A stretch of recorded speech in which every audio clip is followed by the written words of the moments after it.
The reasons why nobody values you. Sit calmly, listen, and learn some lessons from John. John was never ignored because he was weak.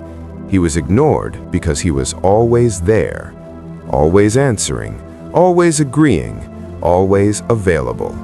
And the world does not value what is always within reach. Stay until the end, because availability is not kindness, it is self-erasure. John was dependable. At work, he stayed late. In friendships, he listened endlessly. In relationships, he gave more than he received. In family, he sacrificed silently. People said, "You're such a good guy." But good never meant respected, it meant used. And the betrayal didn't come from enemies, it came from expectations. That's when John discovered a brutal truth. The more available you are, the less valuable you become. Machiavelli warned him first. Men value what is scarce. Jung followed. What you give without limits becomes unconscious contempt. The Stoics taught restraint. Nietzsche taught strength through distance. John didn't become cold, he became awake. 10 rules why being too available destroys your value. Rule 1. Availability kills mystery. If people know they can reach you anytime, they stop respecting your time. John replied to work emails instantly. Soon, deadlines became assumptions, not requests. Delay responses, not to manipulate, but to reclaim authority over your time. Rule 2. What costs nothing is treated as nothing. Free access creates entitlement. Friends dumped emotional weight on John without checking on him. Charge energy for access, not money, presence. Rule 3. Overgiving invites under-reciprocation. People don't match effort, they adjust to it. John planned everything. Others showed up late or not at all. Match energy, never exceed it. Rule 4. Being too available makes you predictable.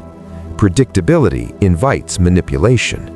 Family members relied on John to fix everything. Become inconsistent in availability, not character. Rule 6. You lose status when you chase connection. Those who pursue approval lose leverage. John texted first, called back immediately, waited.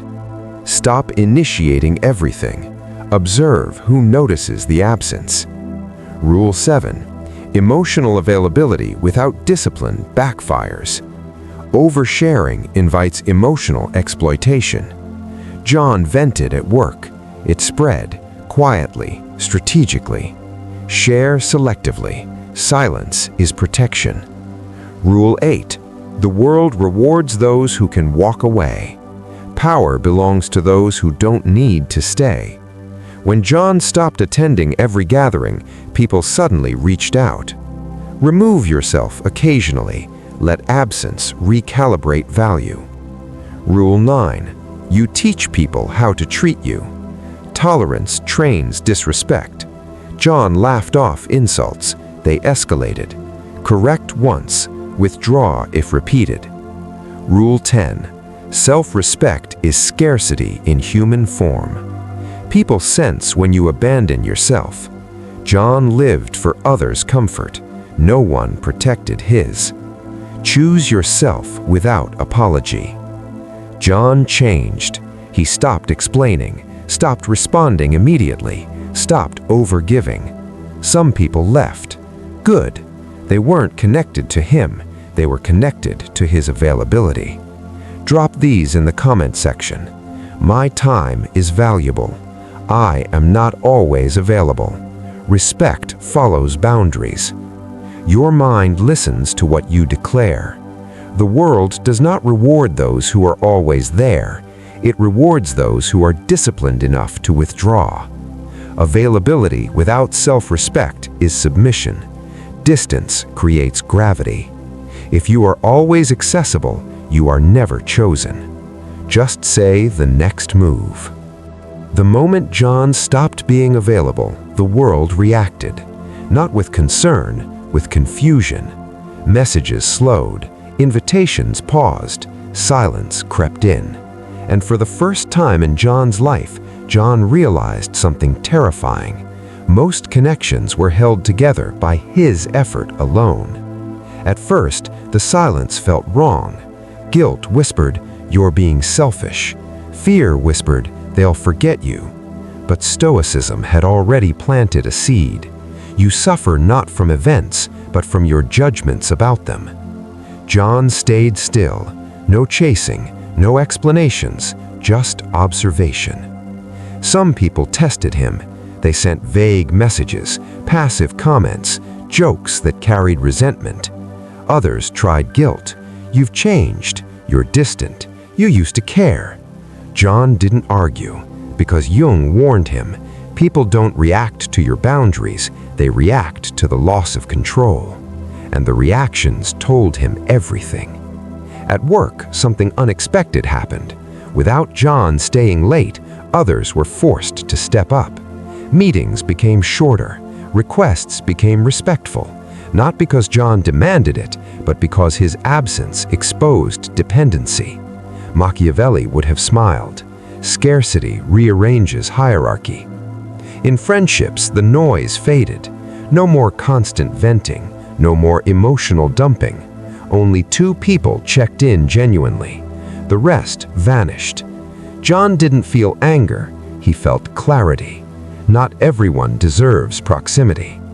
In relationships, the shift was brutal. When John stopped initiating everything, some connections died quietly. Others intensified. One person leaned in harder, another drifted.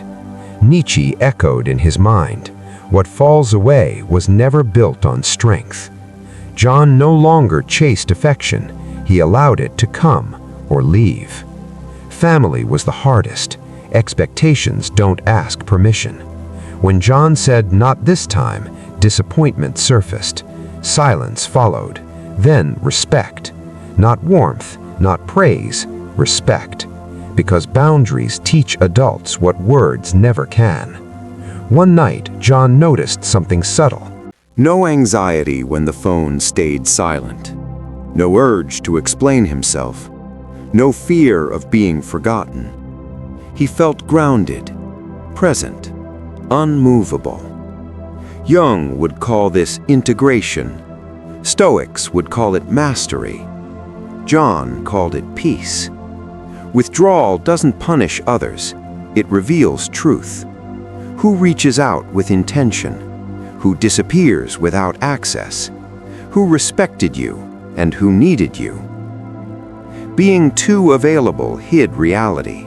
Distance exposed it. Drop these in the comment section. I don't chase attention. Distance protects my peace. Not everyone deserves access to me. Say it once, let it settle. John didn't become cold. Cold still reacts. He became selective. And selectivity is power in a world addicted to access. The moment you stop being available, you discover who was only there for your availability. John didn't announce his distance. He didn't explain it, didn't justify it, didn't ask permission. And yet, something changed. People began to speak differently around him. Requests sounded more careful. Conversations slowed. Not warmer, sharper. Respect didn't arrive with applause. It arrived quietly, like gravity returning. Before, John was reliable. Now, he was measured. Before, people assumed access. Now, they waited. Machiavelli understood this centuries ago. Men respect what they cannot command. John had removed command, and in doing so, he regained position. At work, something subtle happened. John spoke less in meetings, but when he spoke, people listened. Not because his ideas changed, because his presence did. Silence reframed him. Those who speak constantly blend into noise. Those who speak selectively become signals. John became a signal. With distance, the truth surfaced. Some friends adjusted. They checked in without demands. They respected time. Others never reached out again. John didn't feel bitterness. He felt relief. Jung would say this was individuation, the separation of self from projection. John wasn't losing people. He was shedding illusions. Something else changed too. John became less eager, less reactive, less accommodating, and paradoxically, more desired. Nietzsche warned, desire grows in space, not suffocation. When John stopped filling every silence, others leaned toward him, not because he tried, but because he didn't. The real change wasn't external, it was internal. John no longer measured his worth by responsiveness. No anxiety when messages went unanswered, no urge to prove loyalty, no guilt for choosing himself. Stoicism had finally settled in. He who governs himself is free. John wasn't free because others respected him. Others respected him because he was already free. There was one last test. An old dynamic tried to return. A familiar request, an expectation disguised as need. Old John would have said yes. This time, he paused and declined, calmly. No anger, no explanation, just truth. That moment sealed everything. Drop these in the comment section. I don't earn respect, I allow it. My presence is intentional. I choose when I am available. Say it once. Let it change how you move. John finally understood. Being too available didn't make him kind. It made him forgettable. Distance didn't make him cold. It made him distinct. Respect begins the moment you stop begging to be needed. There comes a moment when the need to be chosen dies, not because you failed, but because you no longer ask. John reached that moment quietly. No announcement, no confrontation, no dramatic exit, just a shift. And once that shift happens, nothing ever feels the same again. When life stops testing you, life tests people who are unsure, people who wait for permission, people who seek confirmation. John no longer did. He showed up when it mattered. He left when it didn't. He spoke when necessary. And because of that, life stopped pushing him. Work became clear. No overtime to prove worth. No over-communication. Just output and presence. Friendships became lighter. No emotional debt. No constant reassurance.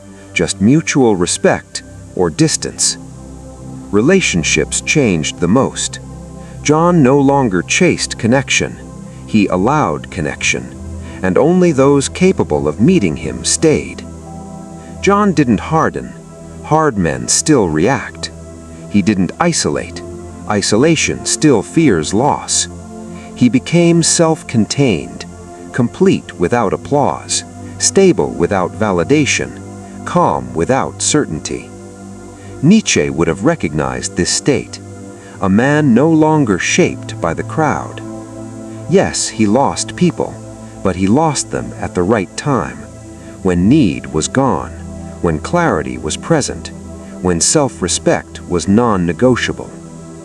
Those losses didn't wound him, they confirmed him. Something strange happens to men like John.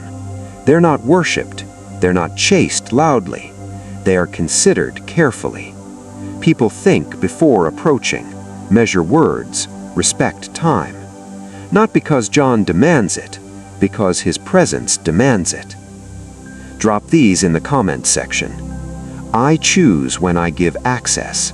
I am not available by default. I don't chase respect, I carry it. Say it once, move differently afterward. The final truth. Being too available wasn't kindness, it was fear of being forgotten. John let that fear die, and in its place, he found something permanent. The man who no longer seeks to be chosen becomes the one everyone notices.